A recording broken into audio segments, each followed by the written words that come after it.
Juntos Transfi 4.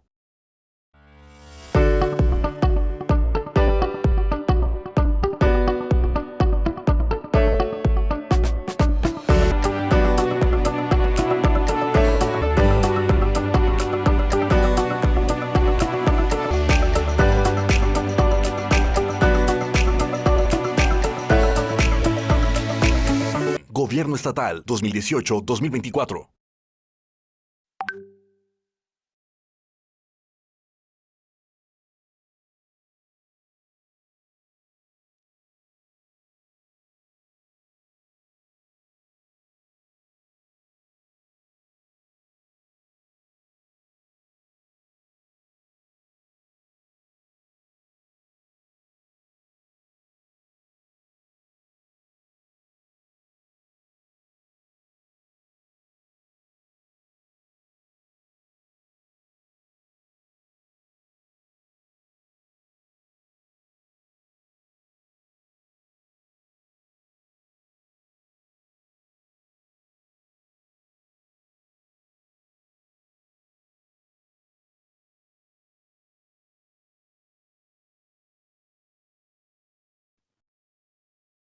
Muy bien, vamos a comenzar, ya son las 5 de la tarde con 10 minutos y pues hoy es 15 de octubre y tengo el gusto de estar con todos ustedes a través de Facebook Live y en nombre de la Secretaría de Salud de Yucatán, pues les agradezco inmensamente que nos estén acompañando en este foro de nutrición.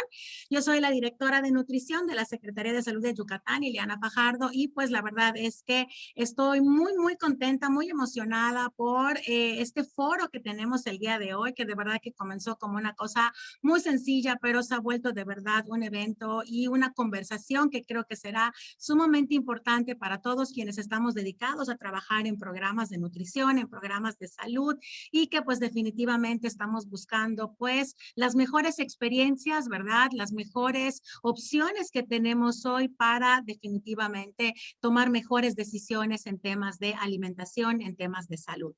Y hoy por la tarde quisiera yo presentarles a pues las 3 personas que nos acompañan, que de verdad les agradezco inmensamente que nos estén regalando un ratito de su tarde para compartir sus experiencias en este Día Mundial de la Alimentación. Para el día de hoy nos acompañan 3 expertos, ¿verdad? Que pues desde sus organizaciones donde están ellos trabajando, pues se realizan diferentes acciones muy importantes para proteger el derecho a una alimentación saludable. Quiero presentarles primero que nada en este foro titulado Nuevos enfoques en el cambio de comportamiento en las campañas de alimentación que celebramos en el marco del Día Mundial de la Alimentación con el lema Nuestras acciones son nuestro futuro.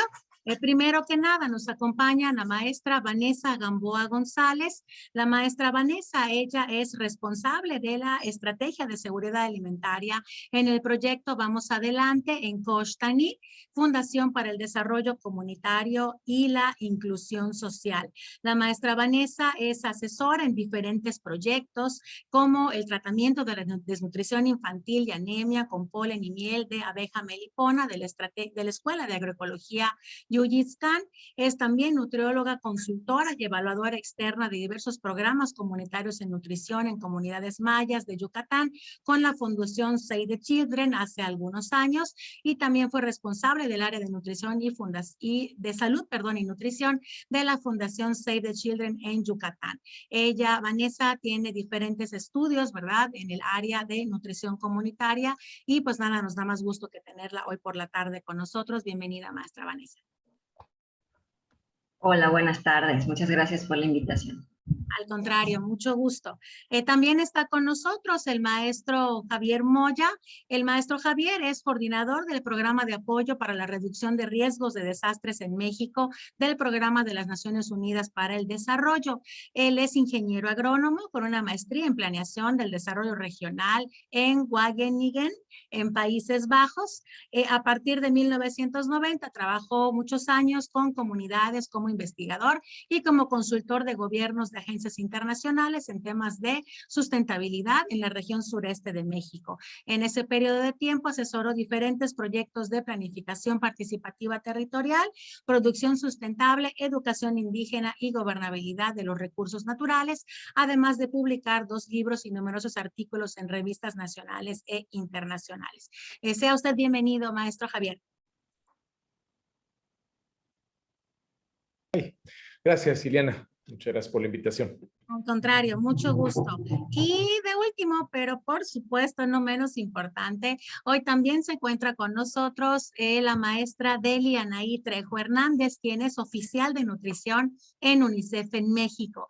La maestra Deli es maestra, tiene una maestría en seguridad alimentaria por la UNADM y es licenciada en nutrición por la Universidad Autónoma de Querétaro. Cuenta con diplomados en agricultura familiar y en el marco del derecho humano a la alimentación por el Centro Internacional de Estudios Interdisciplinarios, y su labor se ha centrado en la planificación, implementación, asistencia técnica, monitoreo y evaluación de intervenciones nutricionales, así como en el diálogo de políticas públicas y abogacía para la prevención de todas las formas de mala nutrición a nivel local, estatal y nacional, con diversas contrapartes gubernamentales, academia y otras agencias de las Naciones Unidas. Ella se incorporó a UNICEF en el año 2020, en marzo 2020, donde actualmente se desempeña como oficial de nutrición, además de contar con experiencia como funcionaria pública del gobierno federal y más de 8 años como especialista de nutrición de la FAO de Naciones Unidas. Ella ha participado como colaboradora técnica en diversas publicaciones nacionales e internacionales en materia de nutrición, así como ponente e instructora de talleres en diversos foros y seminarios del país. Así que pues estas son, ¿verdad?, las cartas de presentación de los expertos que estarán con nosotros el día de hoy y quienes tendrán, ¿verdad?, la oportunidad de compartir con nosotros sus experiencias en este Día Mundial de la Alimentación. Vamos a iniciar, ¿verdad? Cada uno de nuestros expertos tendrá una intervención de aproximadamente unos 15 o 20 minutos y posteriormente tendremos una interacción con ellos con diferentes preguntas que nos estarán haciendo llegar las personas que nos están viendo a través del Facebook de la Secretaría de Salud de Yucatán con respecto a las acciones que realizan por la alimentación en sus diferentes instituciones, y finalmente tendremos también unos mensajes de cierre para este foro. Así que yo quisiera iniciar primero que nada con la maestra Vanessa Gamboa González, quien nos va a presentar el documento Frecuencia de consumo de alimentos para la campaña de alimentación y vida saludable. Maestra Vanessa, es de usted el auditorio para que pueda comenzar su presentación. Muchas gracias, Ileana. Voy a compartir mi pantalla en este momento. Agradecería si me indican que ya se ve. Sí, Vane, perfecto. Solo es ponerla en modo presentación. Excelente. Gracias. De acuerdo, pues muchísimas gracias por la invitación. Y bueno, el día de hoy yo les compartiré una experiencia muy aterrizada, ¿no?, en el trabajo que hacemos cotidianamente, en un proyecto que estoy desarrollando en una red de 5 organizaciones locales en Yucatán. Y en esta red estamos haciendo un proyecto de recuperación de sistemas productivos después de las tormentas tropicales Cristóbal y Amanda, y dentro de este proyecto estamos trabajando una estrategia de sana nutrición. Entonces, lo que les compartiré el día de hoy es lo relacionado a la estrategia de sana nutrición en una experiencia colaborativa con estas organizaciones, con quienes Koshtani trabaja codo a codo para desarrollar este proyecto. Como les había comentado, esta experiencia surge de un proyecto de recuperación de sistemas productivos a pequeña escala en comunidades rurales de Campeche y de Yucatán, con un objetivo explícito de abordar el tema de la nutrición, de la sana alimentación, vinculando la producción de alimentos al consumo de los mismos en un contexto de recuperación posterior a un desastre natural, aunado a la pandemia por COVID, que nos trajo pues a todos la importancia al frente de una sana alimentación y una sana nutrición. basados en la premisa o en el aprendizaje que como organizaciones hemos tenido, que cuando promovemos producción de alimentos, no necesariamente esto se va a traducir de una manera directa a un consumo sano de alimentos. Entonces, en esta experiencia de este proyecto lo abordamos desde un inicio de manera directa, de manera explícita, y buscamos construir resiliencia en cuestión de cambio climático, pero en un sentido amplio, no solamente en el sentido productivo, sino en un sentido más amplio que incorporara otros aspectos como la sana nutrición. Entonces, realmente ha sido un proceso el poner el enfoque de la nutrición desde el inicio de un proyecto. Esto lo trabajamos desde la construcción del proyecto y sus indicadores de evaluación para incluir el tema de nutrición como parte de la estrategia de recuperación. Otro aspecto que tuvimos que realizar es dialogar abiertamente entre todas las organizaciones, que una de las líneas necesarias e importantes de trabajo sería el desincentivar el consumo de alimentos ultraprocesados, y se buscó generar información que sustentara las decisiones sobre qué alimentos promover o qué alimentos desincentivar. Para esto, utilizamos un instrumento sencillo, práctico, costo efectivo, tanto en tiempo como en recursos, que fue una frecuencia de consumo de alimentos, que es pues básicamente lo que les voy a compartir el día de hoy, ¿no? Cómo armamos este instrumento de evaluación, reportamos los resultados y finalmente, por supuesto, lo más importante, ¿no? Cómo lo regresaremos a las comunidades de trabajo a través de varias estrategias para hacer junto con ellas reflexiones y acciones en torno a la sana alimentación.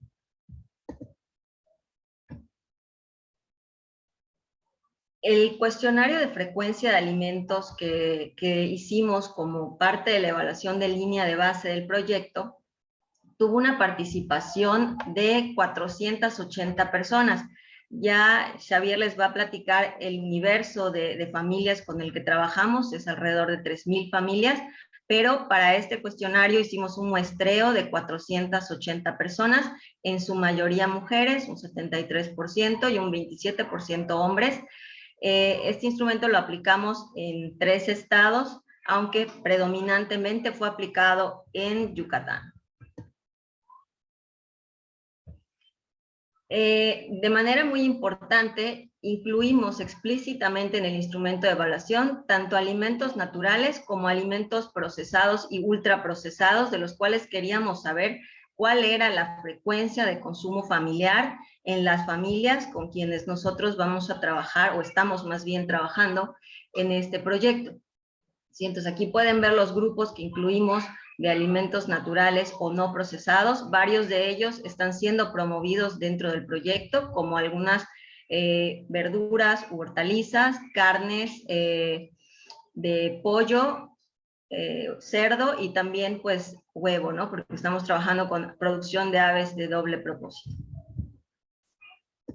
Por otro lado, incluimos en el instrumento alimentos procesados cuyo consumo cotidiano no es recomendable, ¿sí? Para analizar y contrastar respecto a los alimentos frescos y su consumo, qué tanto era el consumo de alimentos procesados de diversos grupos de interés, para poder después tomar decisiones y convertir esta información en estrategias concretas para trabajar con las comunidades. Y bueno, ahora les voy a hablar de los resultados que tuvimos al aplicar este instrumento de frecuencia de consumo de alimentos a la muestra de 480 familias. Con respecto a los cereales, encontramos que el maíz es el cereal más consumido por un 92% de las familias que lo consumen diariamente, y las demás prácticamente lo consumen muy cotidianamente. Entonces, pues, esto constituye una fuente esencial de energía en la dieta rural peninsular. Por otro lado, más de la mitad de las familias compran el maíz que consumen, ¿sí? Esto también para nosotros es un dato importante porque es uno de los alimentos cuya producción estamos fomentando en el proyecto. Por otro lado, los cereales procesados, que suelen ser altos en calorías, grasas, azúcares y sodio, se consumen muy frecuentemente por 1/3 de las familias, y otro tercio los consume de 1 a 2 veces por semana. Entonces, pues es un consumo considerable comparado con otros cereales y tubérculos cuyo consumo es menor, como la papa, el camote, el arroz, etcétera, ¿no?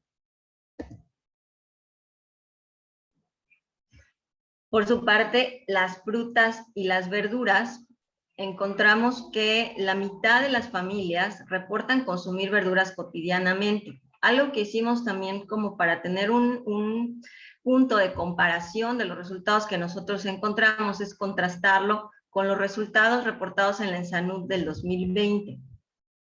Y encontramos que en el caso de frutas y de las verduras, el consumo es considerablemente más alto que el promedio nacional de 27%. Sin embargo, pues un 48% de las familias consumen con baja frecuencia verduras frescas. Por supuesto, el consumo de este grupo de alimentos es recomendable dado su aporte nutricional y sus importantes propiedades funcionales para la salud. Por otro lado, más de la mitad de las familias produce en alguna medida las verduras que consume. Y finalmente encontramos que el consumo de verduras enlatadas es bajo.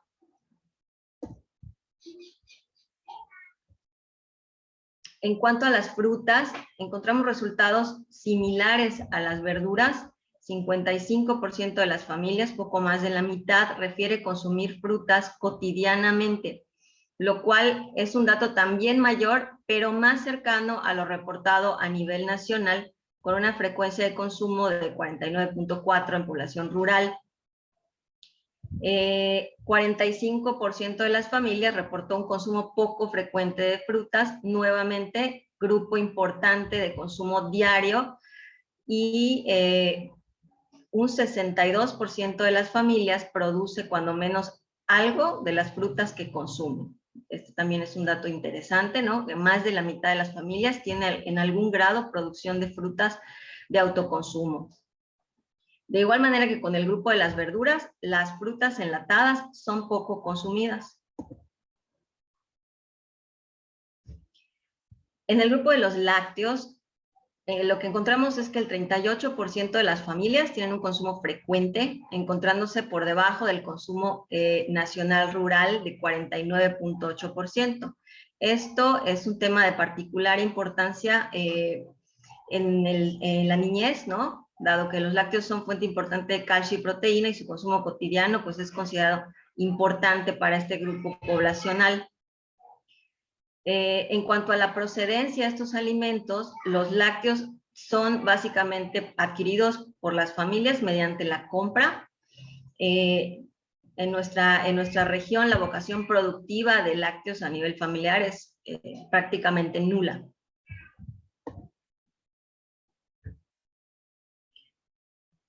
Por su parte, las carnes.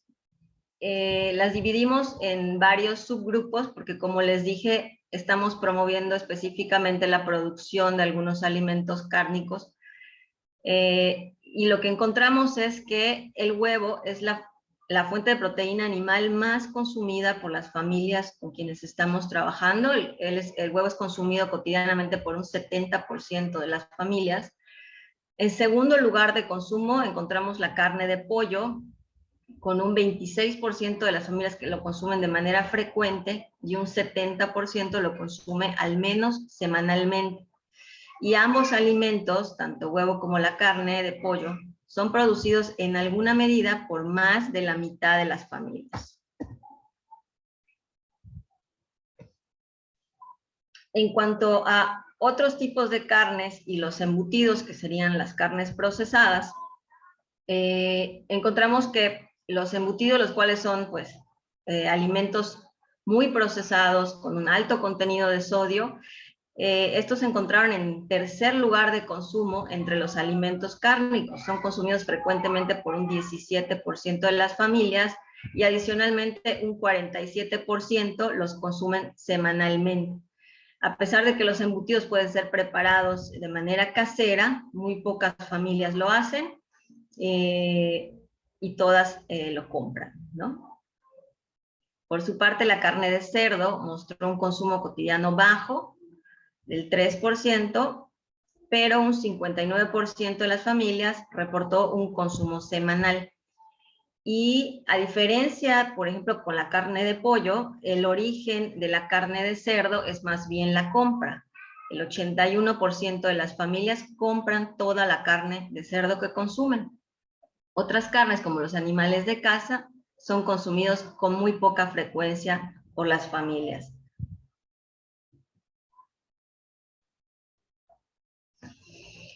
En cuanto al consumo de pescado, lo que encontramos es que es muy bajo en las familias encuestadas. Las comunidades con las que trabajamos no se encuentran en regiones costeras, entonces pues tienen un acceso bajo al pescado. Por otro lado, el pescado enlatado se consume con muy poca frecuencia en las familias, y sabemos que suele ser más accesible en las comunidades rurales en contraste al fresco, sin embargo no es consumido frecuentemente. Entonces este bajo consumo, además del poco acceso, pudiera estar indicando pues un bajo nivel de preferencia e integración del pescado a la alimentación rural tradicional en la península.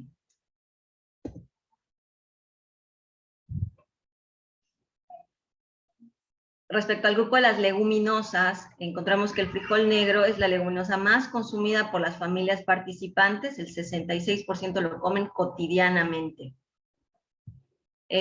Respecto a su producción, la mitad de las familias compra y la otra mitad lo produce en algún grado.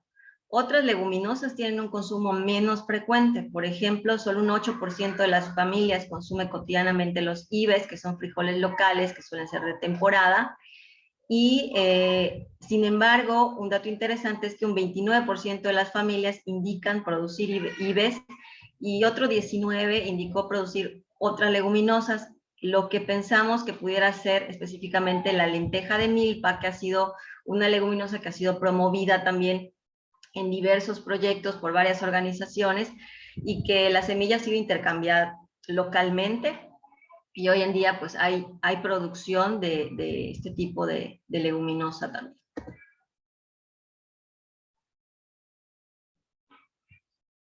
El consumo cotidiano de leguminosas de esta muestra peninsular de familias duplica lo reportado a nivel nacional por la ENSANUD, y principalmente esto es a costa del consumo regular de frijol negro, el cual encontramos que es principalmente consumido fresco y no enlatado o procesado.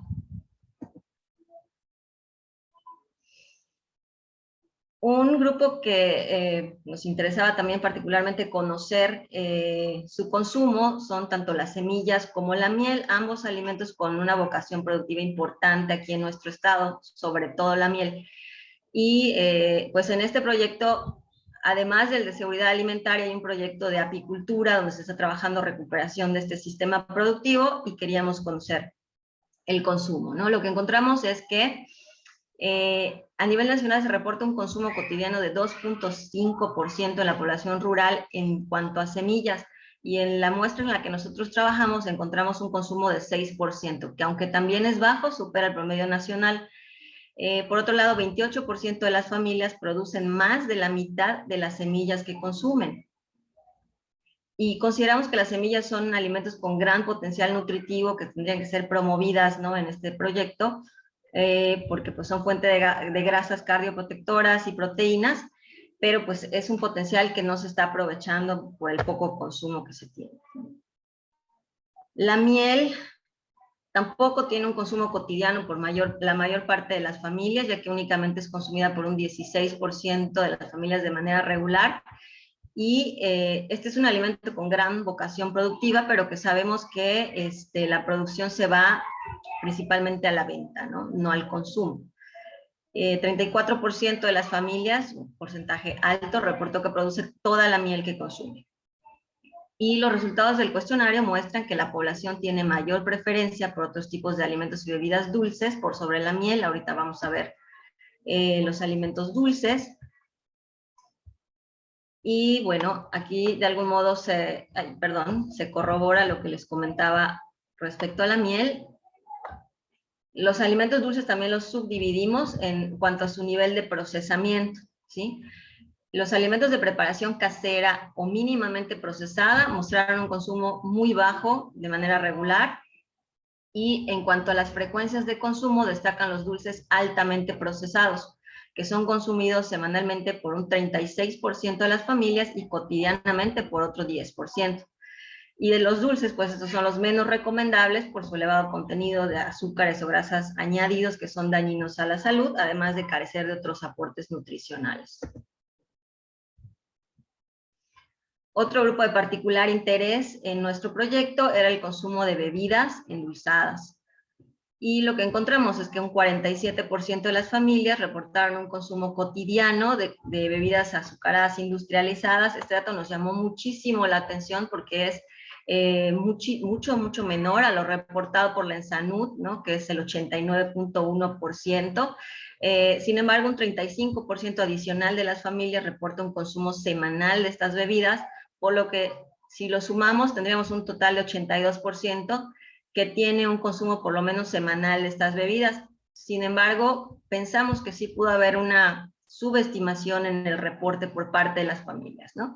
Ya que en Yucatán se ha reportado ampliamente altos consumos de refrescos embotellados. Se conoce este dato de que pues hay un consumo de 240 litros por persona al año, ¿no? Y pues las cantidades excesivas de azúcar aportadas a la dieta por las bebidas endulzadas se relacionan con la presencia de obesidad y diabetes, que son ambas con altas prevalencias aquí en la península. Por otro lado, las bebidas preparadas en casa son reportadas por un 59% de las familias con un consumo cotidiano, por lo que de manera general podemos decir que las familias rurales de la península, como en el resto del país, tienen una alta preferencia de consumo de bebidas endulzadas. Y bueno, ¿para qué nos sirvió este ejercicio de aplicar un cuestionario de frecuencia de alimentos? Pues finalmente para tener una serie de conclusiones que nos permitieran desarrollar contenidos y materiales informativos. Y lo que encontramos en las conclusiones, pues es una evidencia de un alto consumo de alimentos ultraprocesados, especialmente cereales y dulces procesados, embutidos y bebidas embotelladas endulzadas. Entonces, pues nuestra campaña está considerando desincentivar su consumo dado los impactos a la salud. Por su parte, las frutas y verduras son consumidas cotidianamente solamente por la mitad de las familias y en este sentido es importante promover un consumo más cotidiano por las implicaciones de la prevención de muchas enfermedades que tienen estos alimentos, además del fortalecimiento del sistema inmune, que es de especial importancia en el contexto de la pandemia. Respecto a las fuentes de proteínas en la dieta, encontramos que es importante continuar fomentando la producción y el consumo de leguminosas por la complementariedad que tienen con el maíz en la nutrición y por sus otros aportes a la salud. Y también es recomendable continuar impulsando la autoproducción de huevo, aves y otros animales de traspatio que aportan proteínas de calidad a la dieta. Y además con mínimos impactos ambientales por su producción a pequeña escala.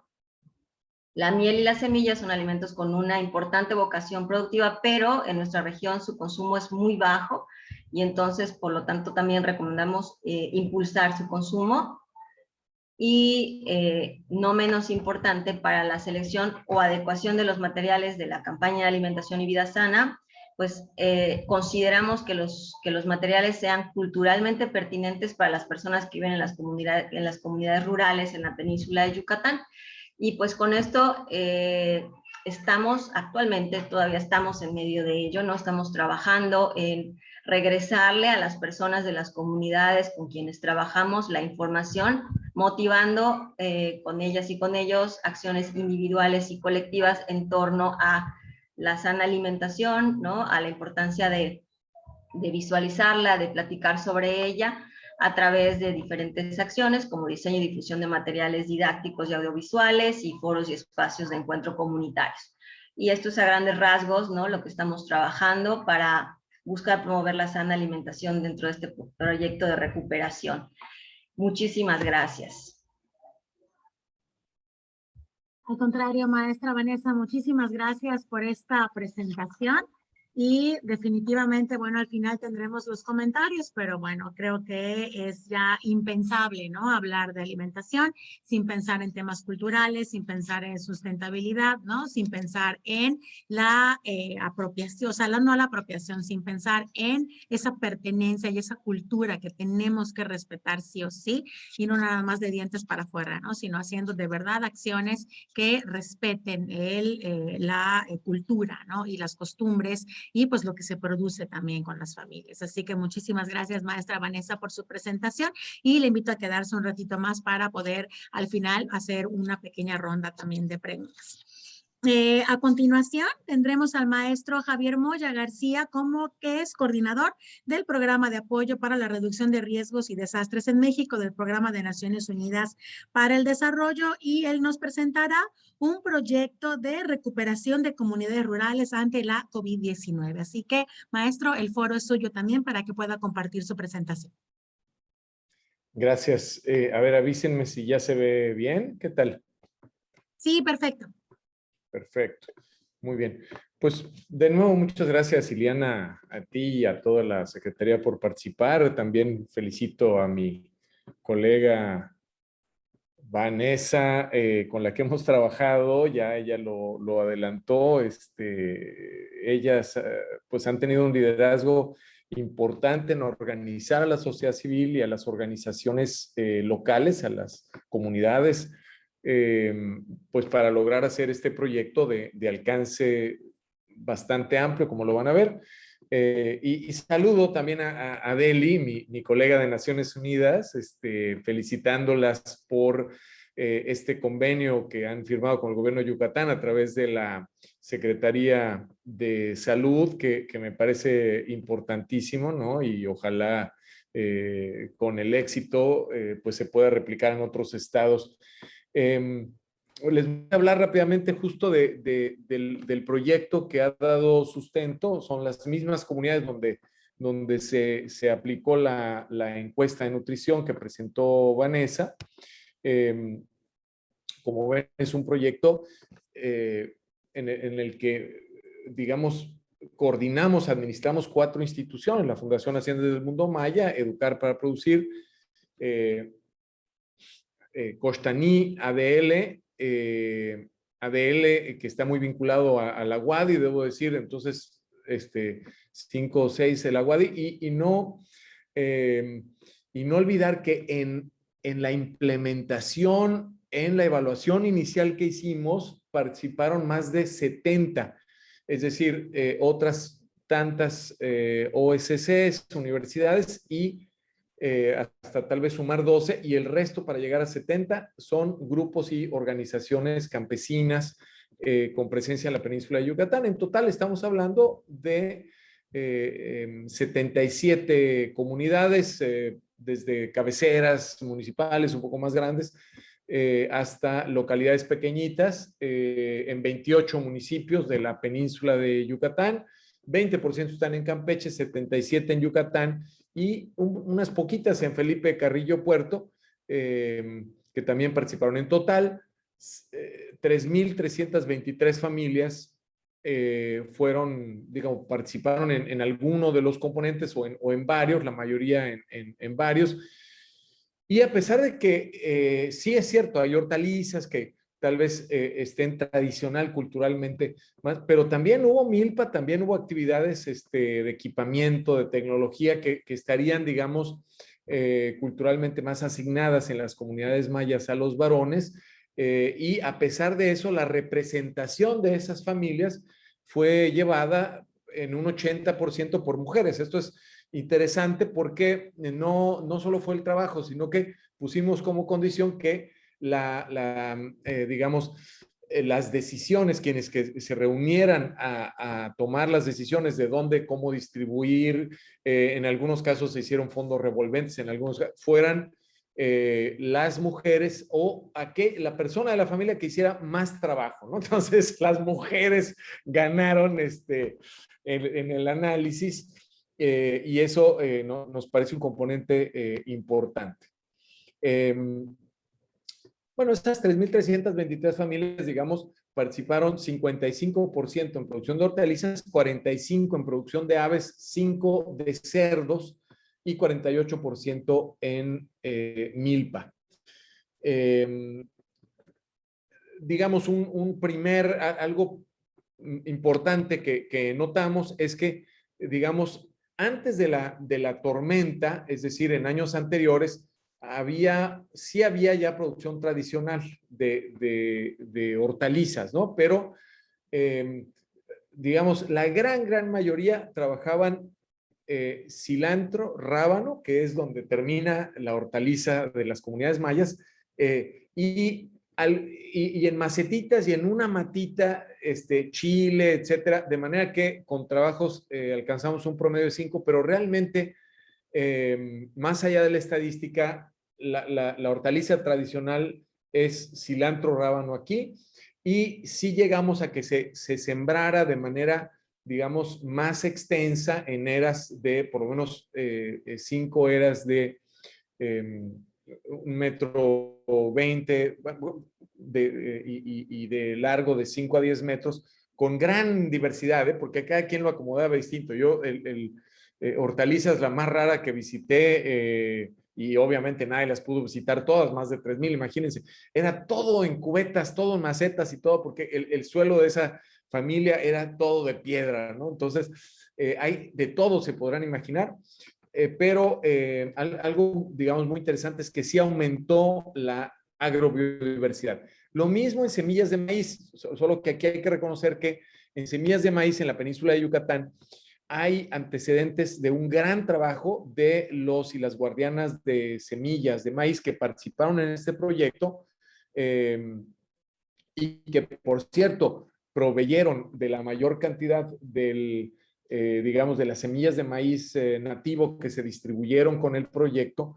Ellos están en toda la península, pero sobre todo en el sur de Yucatán, y ya había aumentado la biodiversidad, ya se conocen, se rescataron y se cultivan anualmente gracias a las ferias, y aún en tiempos de pandemia, gracias a la distribución sin ferias que se dio comunidad por parte de los guardianes y de este proyecto. Muchas más, por lo menos 20 y tantas variedades de maíz nativo, de todos los colores, de todos los ciclos, y de muchos usos diferenciados. Pero aquí en hortalizas sí estábamos muy limitados, y es el primer año que vemos un aumento, ¿no? Aquí hay, digamos, algún ya más desglosado, vemos cómo todos los cultivos prácticamente aumentaron, excepto el rábano y el cilantro, y aquí sí se alcanza a ver cómo en porcentaje fue aumentando mucho más, ¿no? Les voy a distribuir la presentación porque tiene muchos datos chiquitos, pero creo que es interesante ya si alguien tiene un mayor interés. Bien, a ver. La siguiente son cambios, digamos, hacia el tema más de la autonomía de la seguridad alimentaria. Es decir, a ver, son 2 o 3 atributos que te dan autonomía y que te dan más resiliencia. Uno es la cantidad de especies que cultivas. Si tú tienes solamente un tipo de maíz en un solo lugar, y si tú tienes solo 2 tipos de hortaliza y llega la pandemia o llega una tormenta o llegan los huracanes que hemos tenido muy continuamente en la península, entonces el sufrimiento, la pérdida, digamos, en términos de nutrición, en términos de niveles de pobreza, es mucho mayor. Si tú, en cambio, tienes una gran variedad de ciclos, unos largos, unos cortos, mucha más hortaliza, y de repente se te caen tus ingresos, pierdes una parte de tu cosecha, esas semillas te permiten recuperarte antes, y además es probable que no pierdas todo, porque por el tipo de la variedad en los ciclos que había, se salva una gran parte de tu producción.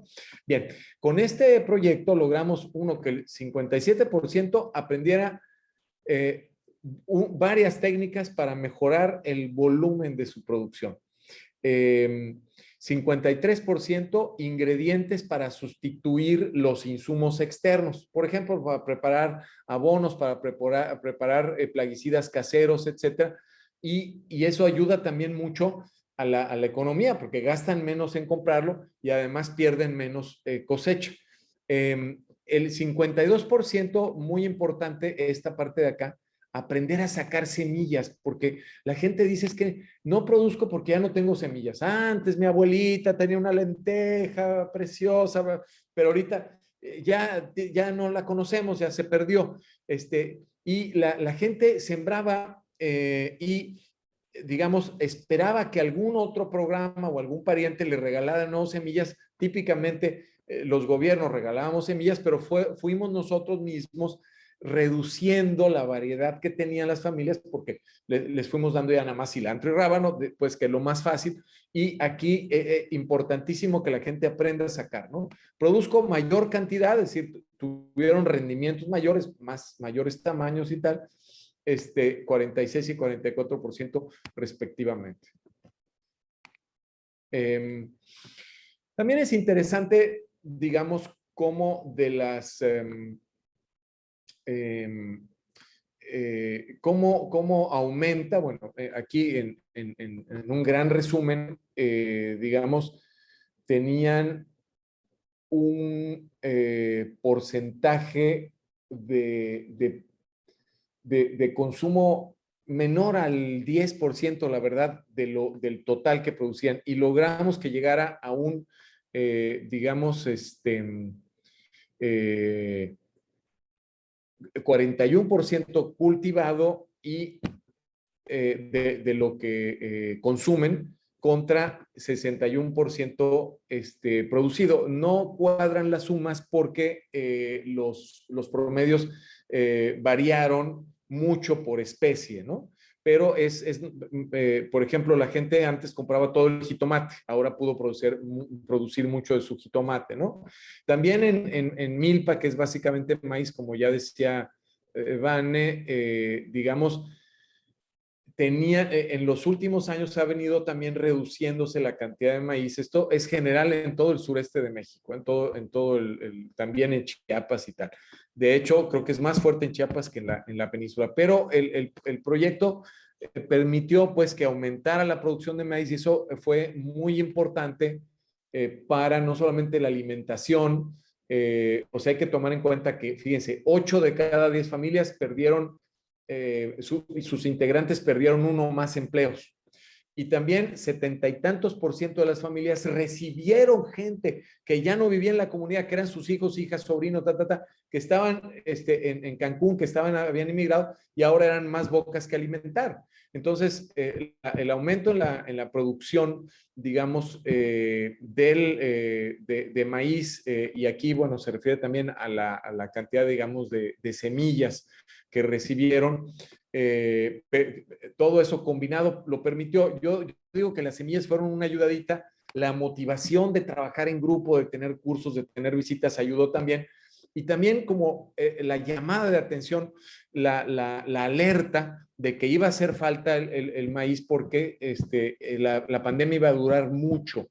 Entonces, esa reflexión se logró hacer en colectivo, a pesar de que, acuérdense cómo en abril y mayo pensábamos, no, en un mes ya regresamos a clases, pero no, les ayudamos a hacer la reflexión, no, esto va a durar muchísimo, entonces hay que sembrar más, porque además los animalitos si no los van a tener que matar y no van a tener tampoco huevo y carne. Aquí entra el último componente, que es el de aves. Bueno, pues digamos, no eran autosuficientes, tenían sobre todo que comprar mucho alimento para producir. Esto sí es un problema en tiempos de la tormenta y de la pandemia. O sea, aquí estamos manejando que fue un desastre complejo, ¿no? Entonces afectó la nutrición por duplicado. La gente ya estaba desgastada económicamente por la pandemia, se había empezado a comer su reserva de gallinitas, y luego viene la tormenta y se ahogan en esas comunidades, sobre todo, que fueron las que atendimos, y se pierden muchos animales, cerdos, gallinas y tal. Entonces fue muy importante que, digamos, de la situación previa a la pandemia a la situación a fines de 2021 tuvieran 27% contra 58%, pudieran haber aumentado la cantidad de alimentos. Esto es clave para que puedan tener más gallinas. Si no tienen alimento, no pueden, pues obviamente sin empleo y con más bocas que alimentar, no hubieran podido aumentar la cantidad de gallinas. Y aquí vemos cómo, digamos, de años anteriores, por ejemplo, el promedio era de 19, el mínimo de 2, pasaron obviamente bajó, o sea, la tendencia fue, bajó con la pandemia, bajó con la tormenta, y luego llegamos a tener, comparado 2019 con 2021, un mínimo de 6, un promedio de 27 gallinas y un máximo de 132. Bueno, y arriba podemos ver cómo el 55% de las gallinas se perdieron con la pandemia. Entonces, de 19 habrá bajado a menos de 10 y de menos de 10 subió a 27. Y bueno, para terminar, ¿qué es lo que más les llamó la atención? Bueno, pues en términos de las aves, ya no voy a repetir lo que ya dije antes. Sí, se consiguieron aves que fueran locales, más rústicas, etcétera, y se aprendió a manejar más las enfermedades.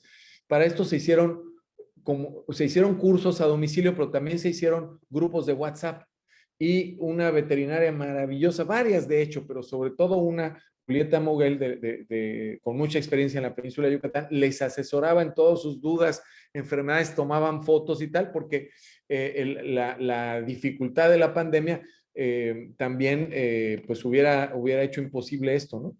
En las hortalizas, mayor uso de abonos, control de plagas, etcétera, lo mismo, nada más ahí tuvimos la ayuda de un agrónomo especialista, Maya también, especialista en eso, que hizo lo mismo, una gran comunidad de aprendizaje por WhatsApp y con fotos y asesoría, y además visitaba 2 veces a la semana todas las comunidades. Obviamente no alcanzó a visitar todas, ¿no? Creo que eso es, digamos, como ven, se hizo talleres participativos para ir evaluando y tal, no voy a leer todo, pero hubo ganancias y aprendizajes, digamos, en la recuperación y en la resiliencia. O sea, las dos cosas van importantísimo manejar las dos. O sea, para evitar daños graves a nivel nutricional, pues reponer las fuentes de alimento, la disponibilidad, pero también es importante que lo que se produzca se consuma.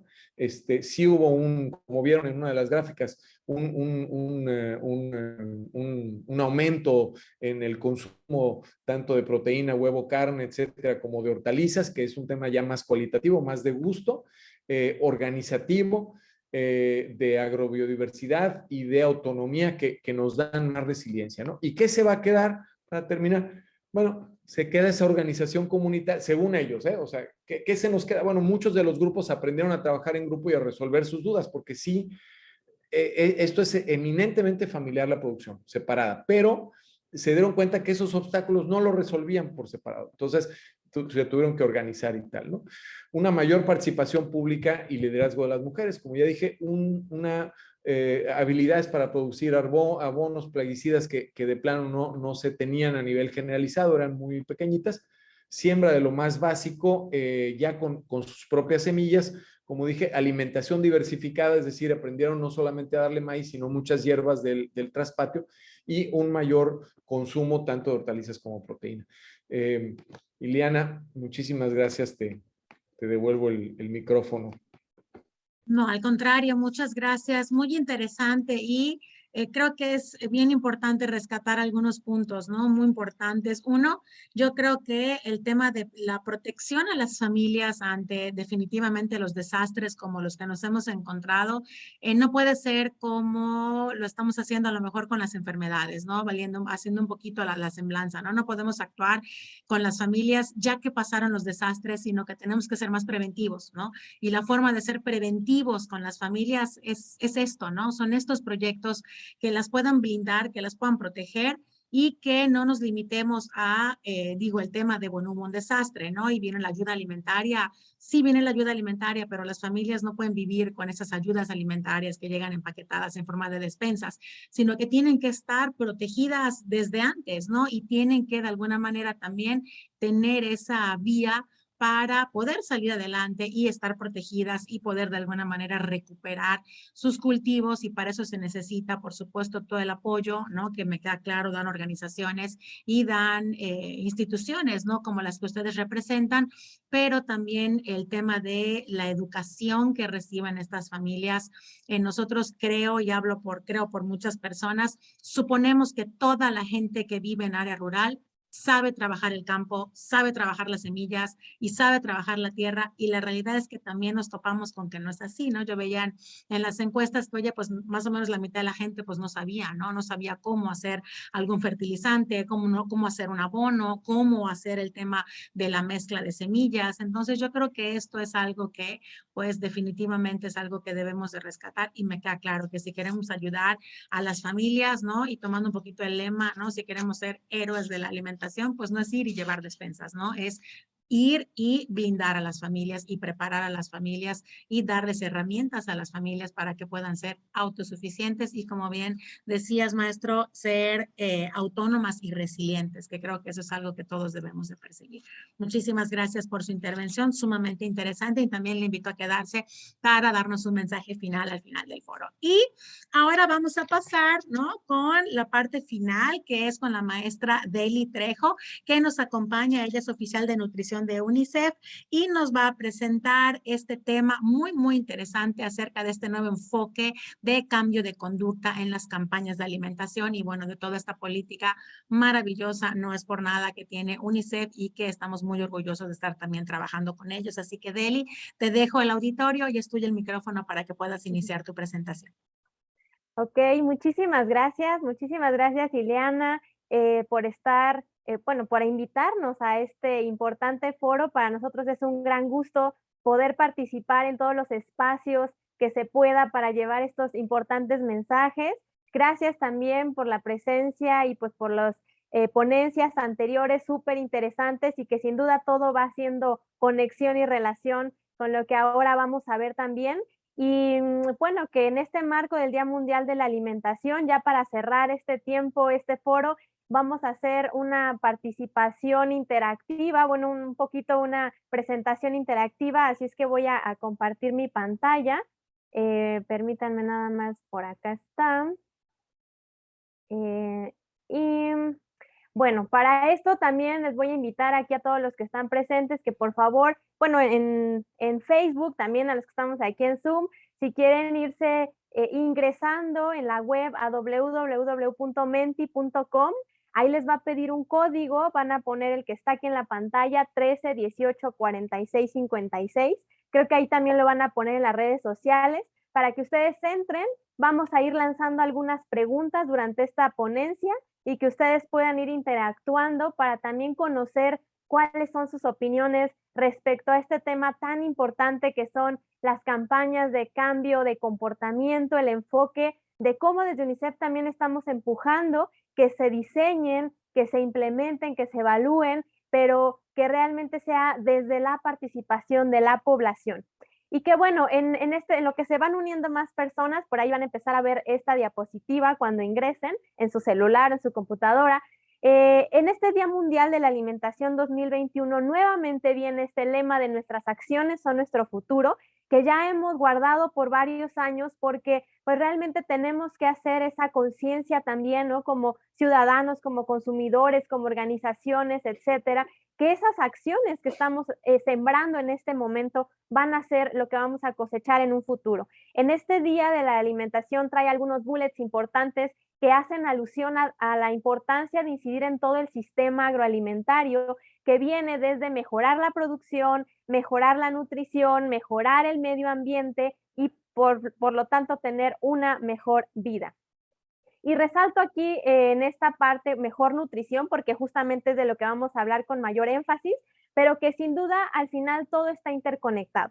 Entonces ahora sí voy a pasar a la siguiente diapositiva. Por ahí en sus dispositivos les va a aparecer que se les va a lanzar una pregunta, les va a pedir que ustedes introduzcan el nombre de usuario, su nombre, como quieran que les digan, como sea, no importa, algún nombre, y les va a aparecer la pregunta para que ustedes la respondan en ese momento, ¿sale? Entonces tenemos unos segundos para esta pregunta que dice, Aquí va. Y nuestras decisiones como consumidores pueden influir en la producción de alimentos y protección al medio ambiente. ¿Ustedes qué creen? ¿Que sí influya, que no influye o que no están seguros? ¿Vale? Nuestras decisiones como consumidores pueden influir en la producción de alimentos y protección al medio ambiente. A ver qué va a decir la mayoría de las personas, que sí. Sí, pues justamente el tema también de este Día Mundial de la Alimentación tiene que ver cómo esas decisiones alimentarias que estamos tomando van a impactar en el medio ambiente, van a impactar en la producción de alimentos. De hecho, hoy en día también UNICEF está apoyando la actualización de las guías alimentarias, estas guías que van a sustituir al plato del bien comer, a todo lo que viene en la norma 043, que obviamente también sigue siendo de gran importancia, pero que estamos avanzando hacia procesos o hacia momentos, contextos en donde necesitamos ir ya un paso más allá, ¿no? Y ahora hablamos también de las dietas sostenibles, de cómo las elecciones que tomamos en la alimentación van a repercutir más allá de nuestra salud, sino también en el cuidado del planeta. En este caso, en la protección del medio ambiente. Podemos hablar aquí, por ejemplo, de que un mayor consumo de carnes rojas pues va a generar una mayor huella de carbono, ¿no? Que vamos a ver también en esta actualización de las guías alimentarias cómo un consumo de frutas, de verduras generan una menor huella de carbono, un menor consumo de agua para su producción. Aquí hablaron de la producción de los alimentos, que también es muy importante. Entonces, es de manera pues realmente importante cómo ir relacionando todo ello. Y para eso nos vamos a la siguiente diapositiva, en donde tenemos que partir también de que las claves o unas de las claves más importantes para mejorar la nutrición está en dos ámbitos. Por una parte, es cierto que la educación nutricional es sumamente valiosa y estaba más dirigida a la parte individual, ¿no? Decía por acá la maestra Vanessa, cómo a través de conocer todas esas hábitos, costumbres, percepciones de las familias, a partir de ello, entonces podemos generar este tipo de campañas de comunicación, de educación alimentaria para mover a la persona hacia decisiones más saludables. Pero también por otro lado está el entorno alimentario, ¿no? ¿Cómo mejorar ese entorno? Porque si mucho se incentiva al cambio, pero salimos o estamos en la comunidad y hay un entorno desfavorable, no hay alimentos saludables, están altos, hay una gran publicidad de alimentos ultraprocesados, difícilmente esa decisión personal va a poderse llevar a cabo. Entonces, en este caso, por aquí decía el doctor Javier también, cómo ellos están mejorando los ambientes desde lo comunitario al producir sus alimentos, al mejorar esas prácticas y por lo tanto siempre tienen que ir interconectados. Otra forma de mejorar el entorno, por ejemplo, está en todo lo que tiene que ver con regulaciones, ¿no? De hecho, tanto a nivel familiar, a nivel comunitario, municipal, estatal, nacional, etcétera. Y entonces ahora nos vamos a enfocar un poco más, ya entrando más a detalle de este título del foro del día de hoy, a las campañas de cambio de comportamiento en la alimentación. Y para eso vamos a tener por aquí también otra pregunta en donde quisiera preguntar a ustedes y que participen ahí también de forma interactiva, ¿qué factores consideran ustedes que son los más importantes a considerar para diseñar una campaña de cambio de comportamiento en nutrición? ¿Sale? Si decimos, queremos que esa población se alimente mejor, queremos que coman frutas y verduras, etcétera, ¿qué factores ustedes creen que son muy importantes que debemos considerar? Entonces, ahí donde les salga, elijan una opción. Pueden elegir varias opciones, de hecho, le ponen submit y vamos a ver cuáles ustedes identifican que es lo más importante a considerar cuando vamos a diseñar este tipo de campañas. Entonces, por ahí ya están surgiendo algunas respuestas. Vamos a esperar un poco más a ver qué otras respuestas nos van llegando. Está quedando en primer lugar la identificación de las barreras, el diseño participativo de los mensajes, y es que todas son muy importantes. No vamos a hablar de la que está quedando en primer lugar, la identificación de las barreras, y creo que de esto ya nos empezó a hablar la maestra Vanessa. Cuando llegamos a una comunidad, a un municipio, a una población objetivo, tenemos que partir de qué barreras están experimentando para lograr la alimentación saludable, para lograr la conducta que nosotros queremos cambiar en esa población. Es decir, ¿qué les está impidiendo que tengan una alimentación sana? ¿Qué les está impidiendo que consuman frutas y verduras? Y desde los diferentes ámbitos, social, económico, personal, desde los diferentes ámbitos, tenemos que tener muy claro cuáles son esas barreras que a las personas les están impidiendo, porque tal vez si quieren, tal vez si tú les dices consume agua, sí están motivados a consumirlo o no lo sabemos, pero cuáles son esas barreras o esa cultura o esas quizá estructuras mentales que ya traen arraigadas.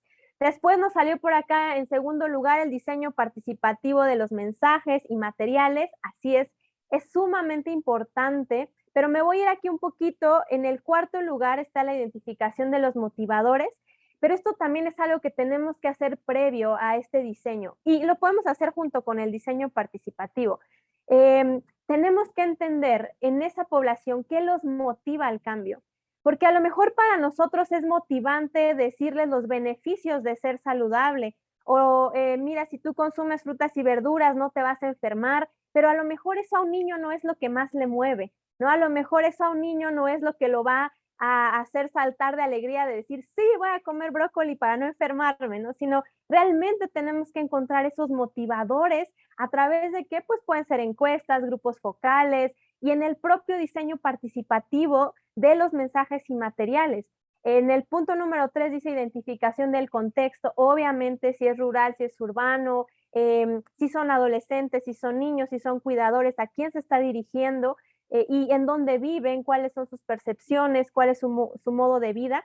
Y entonces si entramos a este diseño participativo de los mensajes y materiales, puede ser a través de grupos focales, por ejemplo, con tu población objetivo, en donde si estos mensajes van dirigidos a, en nuestro caso, que nos enfocamos más a niños, a niñas, adolescentes, este grupo, por ejemplo, de adolescentes, en donde a ellos se les den a conocer cuáles son las barreras que se identificaron, cuáles son sus motivadores, su contexto, ellos tienen que identificar si sí es así, si no es así, y que de ellos surjan esas ideas de qué mensajes les son significativos a ellos para cambiar la conducta que vamos a promover a través de la campaña.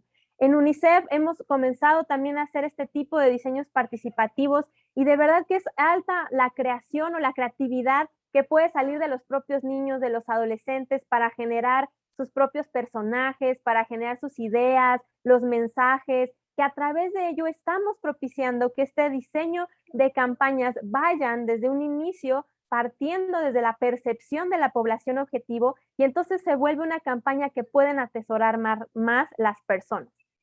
Y finalmente en el quinto quedó la validación de mensajes y materiales, que bueno, una vez que ya se diseña de manera participativa, ahora sí el diseñador, la institución se puede llevar todos esos insumos, puede acabar de hacer toda la imagen gráfica, quizá los videos, los materiales, las intervenciones, las capacitaciones, pero ya todo con esta percepción de la población objetivo. Y ahora sí nuevamente regresamos con ellos ya para validar esos mensajes, esos materiales y estar listísimos para salir con esa campaña o esa intervención de cambio de comportamiento que como fue diseñada con ellos y desde la realidad, entendiendo esa realidad de ellos, va a tener la posibilidad de ser mucho más efectiva. Y quisiera aprovechar también este momento para que ahí a través también de la encuesta puedan ustedes ponernos, ahí es escrito de manera de palabras o pequeñas frases, ¿cuáles consideran ustedes que podrían ser los mayores motivadores de niñas y de niños para decidirse por una alimentación saludable? A lo mejor de las experiencias que han tenido o de los que somos padres de familia, madres de familia, ¿qué consideran ustedes que son los mayores motivadores?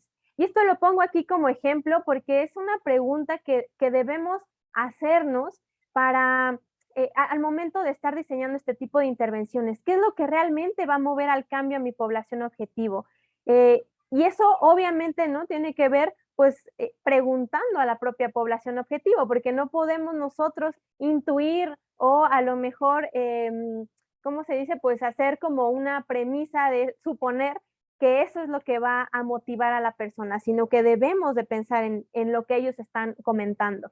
Por aquí dice, ¿qué les va a motivar a niños y niños a decidirse por una alimentación saludable? El ejemplo familiar, la orientación alimentaria, la disponibilidad, ¿ok? Por ahí menciona cumplir sus sueños, qué interesante, ¿no? Qué interesante ir ligando esos temas, porque también, por ejemplo, han salido campañas de alimentos no saludables en donde se valen justamente de los sueños de los niños o de esa figura de un futuro mejor para posicionarse. ¿Por qué no utilizarlo a favor en la alimentación sana? Ser como su papá, mencionan aquí, muy bien, parecerse a su superhéroe. Y justamente en este año, ¿no?, del Día Mundial de la Alimentación, que se está lanzando también la campaña, la FAO lanzó la campaña de Héroes por la Alimentación, que también va muy acorde a esa motivación que podemos dar a los niños. Crecer sanos y fuertes, alimentación disponible, entornos saludables, muy importante, porque por ejemplo en el caso de los niños, si ven los dulces ahí en la mesa, obviamente que los van a querer, ¿cierto? Salen y están viendo las bebidas azucaradas, obviamente que los van a tener, pero también debiera de pasar lo mismo con una mayor disponibilidad de alimentos sanos para que sea un motivante si ellos están viendo a su alrededor, empezando desde la casa, alimentos saludables disponibles por todos lados, entonces va a ser una mayor motivación junto al ejemplo familiar. Mencionan igual aquí el tutor ser el ejemplo, ser maestro, el ejemplo, educación alimentaria, interacción y juego. Creo que ese es un gran motivante también para los niños, que lo que se les está dando a conocer, los mensajes, las intervenciones, sean juego. Todo tiene que ser juego para ellos y de esa manera va a ser mucho más fácil que se motive al cambio.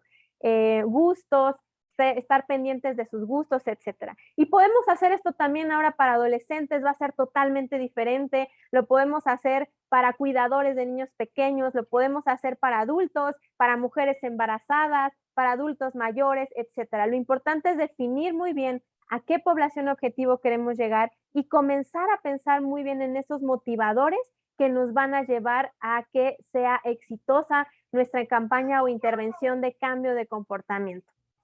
Así es que, pues bueno, muchísimas gracias. Ese es el mensaje que queríamos dar más que nada en este día, recordando que nuestras acciones son nuestro futuro, que sumando esfuerzos vamos a poder lograr mayores cambios y que cuenten con UNICEF para poder seguir contribuyendo en todos estos temas, fortaleciendo los diferentes programas, intervenciones y pues por aquí siempre al servicio de la niñez y la adolescencia. Muchas gracias. No, muchísimas gracias, maestra Delia. Además, sumamente interesante la presentación, la interacción. La verdad es que creo que con esta pandemia hemos aprendido a utilizar todos muy bien el tema virtual y la verdad es que estas herramientas participativas también son muy importantes.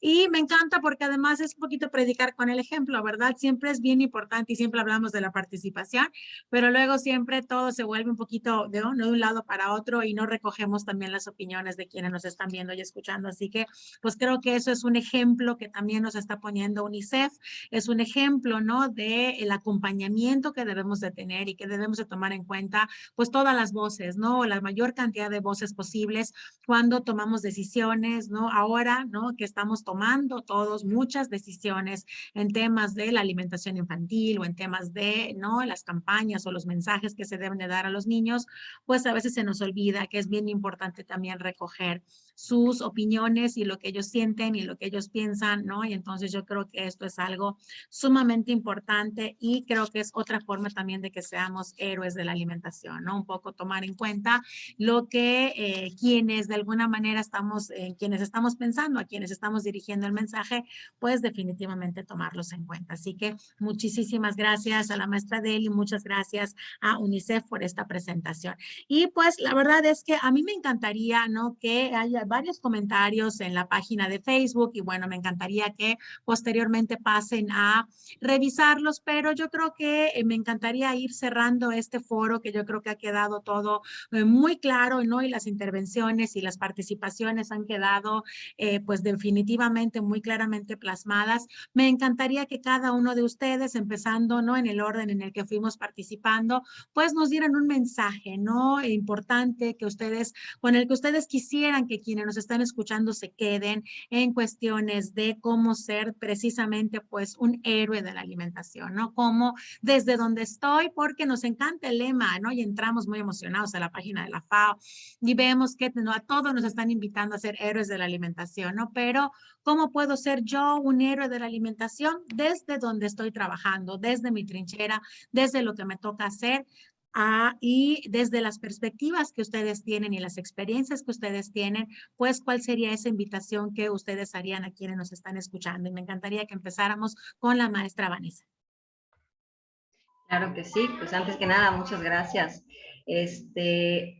Realmente yo creo que el lema del Día Mundial de la Alimentación, ¿no? Nuestras acciones, nuestro futuro es clave para poder dar este mensaje final, ¿no? Desde las pequeñas acciones individuales cuentan para poder llegar hacia una mejor alimentación, pero realmente la cuestión colectiva, ¿no? El ambiente alimentario y lo que podamos hacer en comunidad hacia la reflexión, el análisis, pero también las acciones concretas para una mejor alimentación es clave, ¿no?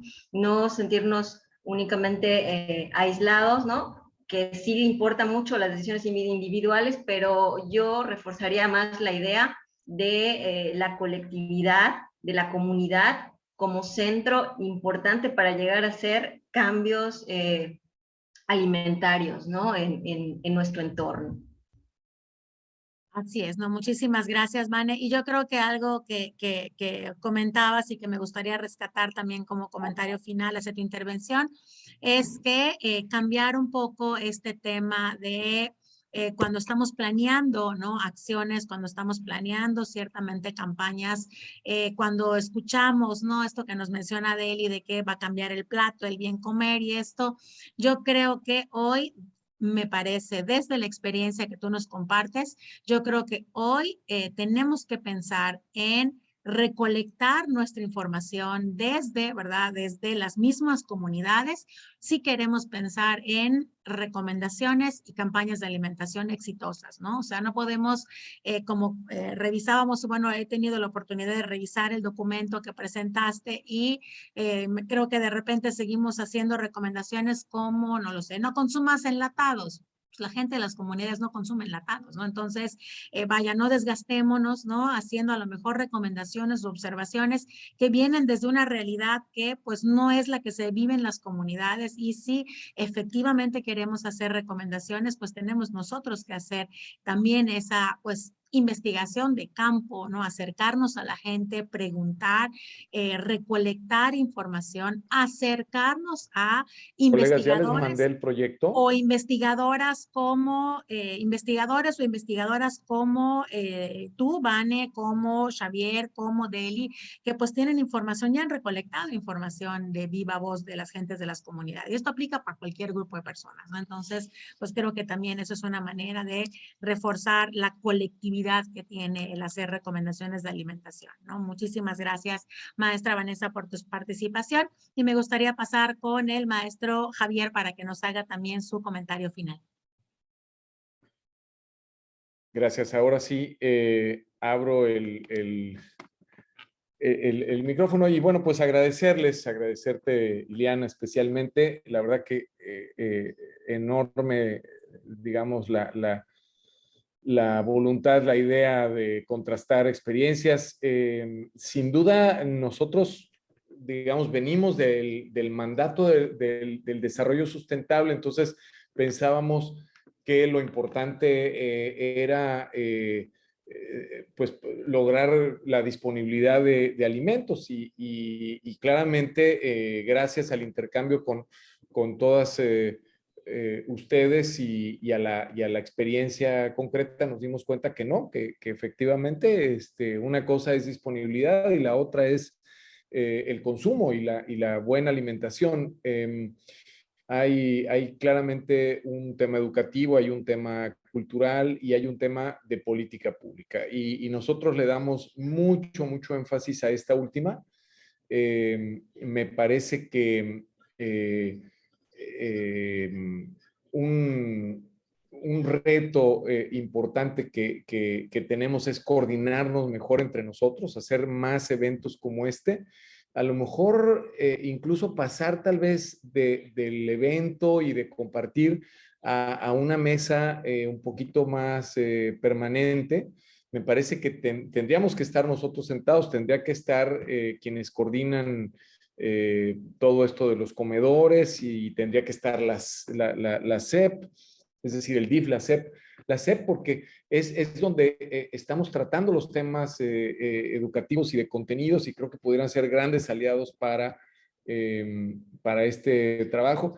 Y por supuesto, pues desarrollo rural en el caso de la zona, digamos, no urbana, ¿no? De Yucatán. Porque al final también, pues, sí, claro, el consumo, los hábitos son importantes, pero la disponibilidad es clave, ¿no? Si no, si no hubiéramos tenido más gallinas y más huevo, bueno, pues claro que las familias prefieren comer eso, pero si no hay, pues no hay. Entonces, me parece que valdría la pena, tal vez en el marco y con el liderazgo de ustedes, ¿verdad? Porque es su campo de UNICEF y de salud que tienen ya un convenio firmado y si nos invitan, pues podríamos armar una mesa un poquito más que vincule lo programático y lograr un poco más de coordinación, ¿no? Yo creo que también el postdesastre es un momento interesante, o sea, tú dices bien y dices, hay que prevenir y tienes toda la razón, yo me dedico a la prevención, a la resiliencia, te doy absolutamente toda la razón, pero ¿qué pasa? Que hay muchas prioridades y entonces como que no le damos en tiempos de normalidad, en tiempos de paz, pues no le damos la importancia, ¿no? Entonces la crisis, la pandemia, las tormentas, los huracanes, nos recordaron, oye, caray, pues estamos enfermos porque no estamos sanos y no estamos sanos porque no estamos bien nutridos y además estamos en crisis económica porque tenemos que comprar todo lo que nos comemos, etcétera, etcétera. Entonces, el ambiente y la sensibilidad que hay ahorita en las comunidades no la tenemos todo el año, no la tenemos todos los años. Y lo mismo con las y los tomadores de decisiones. Yo diría que es una ventana de oportunidad que tenemos. Aprovechémosla, como tenemos nosotros oficina aquí en Yucatán y el proyecto pues sigue vivo, activo, etcétera. Estaríamos encantados de dar continuidad a esto y beneficiar mutuamente. Por ejemplo, Vanessa nos ha propuesto a todos y aceptamos de mil amores ir cerrando esta etapa, digamos, productiva con una gran campaña educativa que ella ya mencionó. Pero claro, esa campaña va a ser va a tener mucho más impacto si la hacemos de la mano con las que ustedes están haciendo y aprovechamos ahí a meterle los contenidos, las imágenes, los mensajes que proponen y generan las comunidades, solo por mencionar algo, ¿no? Entonces, de verdad, felicidades, nosotros pues puestísimos para sumarnos, muy sensibilizados, muy agradecidos de aprender de ustedes y de todo el año de la práctica a la que nos metimos, ¿no? Nos metió la crisis. Enhorabuena. Y feliz Día de la Alimentación, Día Mundial. Muchísimas gracias. No, yo creo que, bueno, y seguramente Deli lo va a refrendar, pero yo creo que todos los esfuerzos porque los programas, las estrategias y las campañas y lo que hagamos sea sostenible, ¿no? Y de alguna manera sobreviva, ¿no? Las administraciones y las personas que de alguna manera les toque en algún momento, ¿no? De este tiempo, estar en donde estén, que de alguna manera no borren, ¿no? Todos los esfuerzos que se hagan. Yo creo que eso es algo que todos buscamos, ¿no? Que los proyectos sobrevivan a pesar, ¿no? Ahora sí que sin o a pesar de quienes estemos en algún momento en la toma de decisiones. Yo creo que la sostenibilidad de los proyectos es bien importante.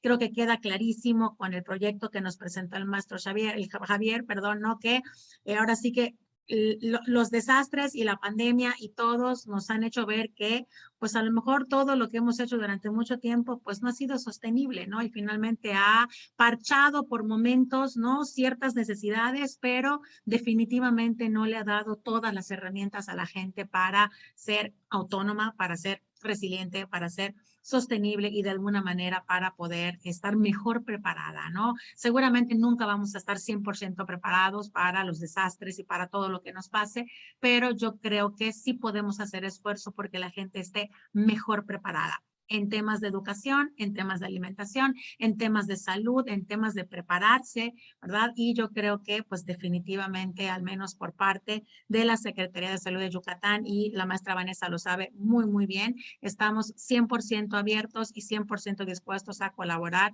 en cualquier proyecto que nosotros de verdad estemos pues plenamente convencidos de que van a ser para el bienestar de la población. Así que muchísimas gracias por el ofrecimiento, y por parte de la Secretaría de Salud pues tienen las puertas abiertas siempre. Muchísimas gracias, maestro Javier.